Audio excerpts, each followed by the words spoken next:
Have you ever been stuck in a 3-mile backup on the turnpike, staring at the back of a minivan and thought to yourself, man, I bet the guy in that tiny concrete box has his life together?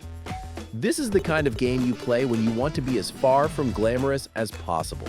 Picture the jobs you went to college to avoid genre, and this one honestly runs the show. At a glance, it looks like a Paper Please knockoff, just swapped in rush hour fumes for communist paranoia, but there's something about this odd, soul-sucking grind that gets under your skin. Not in a bad way, just enough to make you keep playing. Turns out, being everyone's least favorite highway employee is a lot more stressful than you'd think. Here's what you're in for. You get your own little glass box, a stack of worn-out bills, and a gate arm that moves with the sense of urgency of an overfed sloth. You're the gatekeeper now. This is your empire now. The basic loop goes like this. Car shows up. You check what kind it is.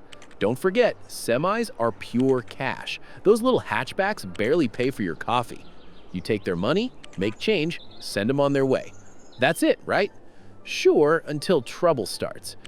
Right off the bat, the game's messing with you. Fake bills are everywhere. Drivers forget their wallets and try to sweet-talk you, and there's always a clock ticking down to utter chaos. Let the line back up, your boss chews you out. Mess up the change? That's coming out of your pay. Accidentally let a stolen car through? Suddenly the cops are all over it, way faster than in GTA somehow.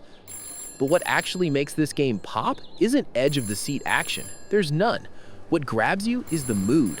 Everything's got this fuzzy, lo-fi look that nails the vibe of a 4 a.m. shift, out in the middle of nowhere where fog and exhaustion kind of blend together. One minute, there's a guy convinced the government is tracking him by highway toll. Next, someone's trying to pay with a sandwich. It's absurd, and the humor is dry as dust. The game isn't pretending this job is cool, it just leans right into the slow burn weirdness. You get upgrades for your booth as you play, a heater, a clunky radio so you don't have to listen to your own thoughts rattling around. But at the end of it all, you're still just the guy in the box. It's literally the grind, stuck in a tiny room. So, is it worth the couple of bucks? If you love management sims and enjoy games that test your patience along with your eyes for detail, yeah, this is an easy game which you can play with a podcast in the background.